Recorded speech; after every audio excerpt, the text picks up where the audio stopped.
أعوذ بالله من الشيطان الرجيم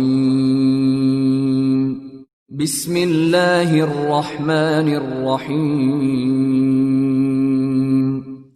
Surah 86, Tariq, The Night Visitor, Meccan period.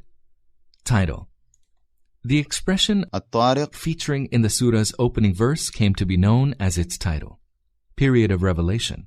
In its subject matter, this surah is identical with early Meccan surahs. However, internal evidence lends credence to the view that it was revealed at a time where the Meccan unbelievers had been hatching their impious designs against the Prophet's call to Islam.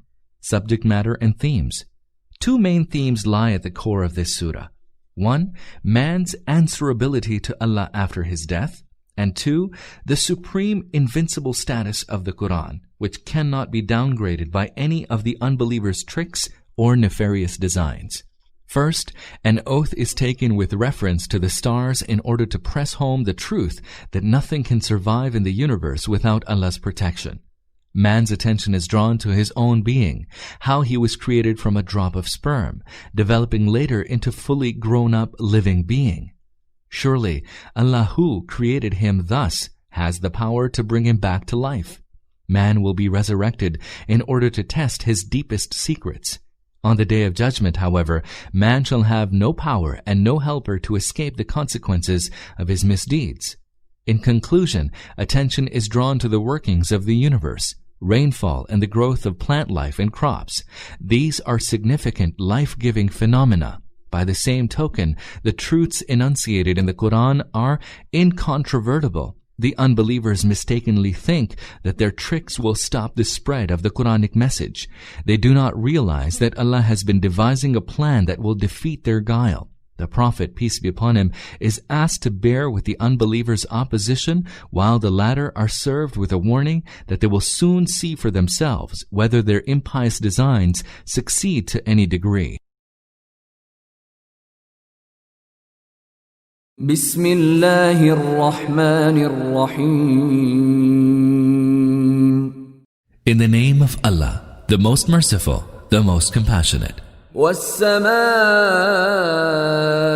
والطارق By the heaven and the night visitor. وما أدراك ما الطارق What do you know what the night visitor is? النجم الثاقب It is the piercing star. إن كل نفس لما عليها حافظ There is no living being, but there is a protector over it.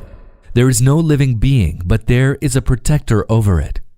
The word protector here signifies God himself, who is looking after and protecting all the creatures of the earth and the heavens, be they large or small.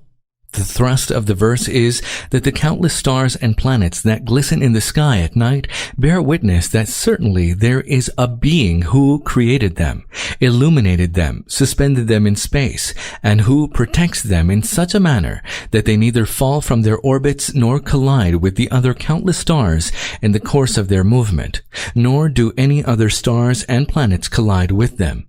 In like manner, God looks after and protects each and every object in the universe. فلينظر الإنسان مما خلق So let man consider of what he was created. So let man consider of what he was created. Man is asked here to reflect on the process of his own creation. It is Allah who enables one of numerous sperms ejaculated by a father to fertilize the mother's egg, which leads to conception.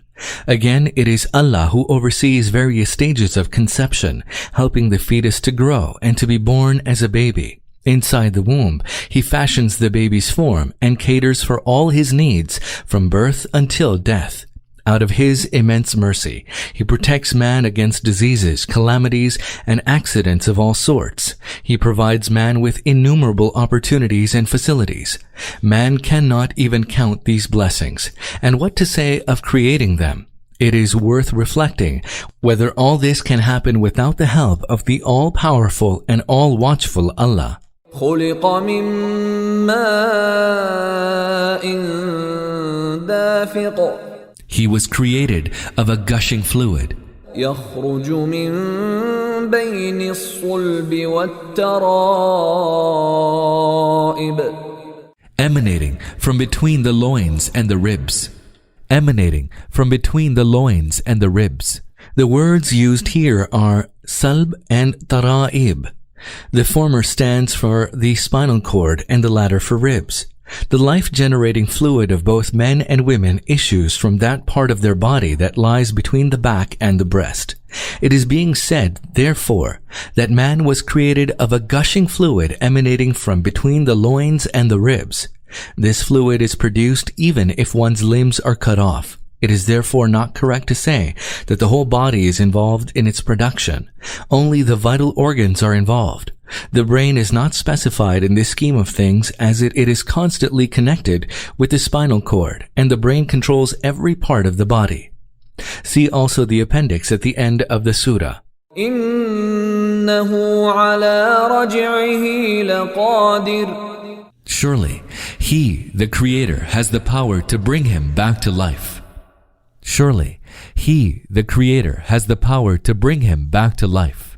Allah's creation of man and His protecting him from conception until his last breath proves beyond any shadow of doubt that He also has the power to bring him back to life. As He is man's creator and lets man live in the world, there is no ground whatsoever for calling into question His ability to resurrect man. Those who deny resurrection reject Allah's creative power. Such silly, insane people may contend that all the books in the world came into existence suddenly by chance, or that all the towns in the world emerged one fine morning by chance, or that all factories started manufacturing goods of all kinds by accident.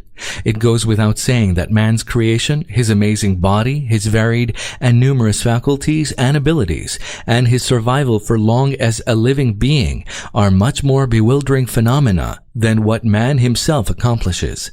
Only an insane person denies Allah's existence and ascribes the complex working of the universe with its remarkable coordination, balance, and sense of purpose to a chance happening.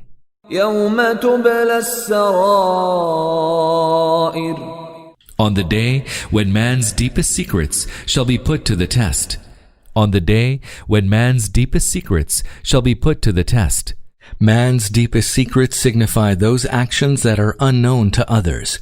They also signify those matters about which some people might know something about, but whose underlying intent and motive are hidden from others. On the day of judgment, all this will be laid bare. One's deeds and their underlying motives will be examined. One thus does not realize the long-term impact of one's deeds. This truth will come out only on the day of judgment, as the impact of one's actions will also be evaluated as part of divine recompense. فما له من قوة ولا ناصر. He shall have no power and no helper. والسماء ذات الرجع. By the heaven, with its recurring cycle of rain. By the heaven, with its recurring cycle of rain. The heaven is mentioned with its recurring cycle of rain. Raja literally means to return. It is metaphorically used here of rain, which strikes the earth both in and out of season. Since water vapors rising from the seas return to the earth as raindrops, the metaphor of return is aptly employed here.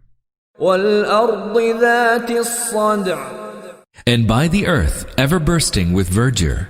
إِنَّهُ لَقَوْلٌ فَصْلٌ. This Quran is surely a decisive word. وَمَا هُوَ بِالْهَزْلِ.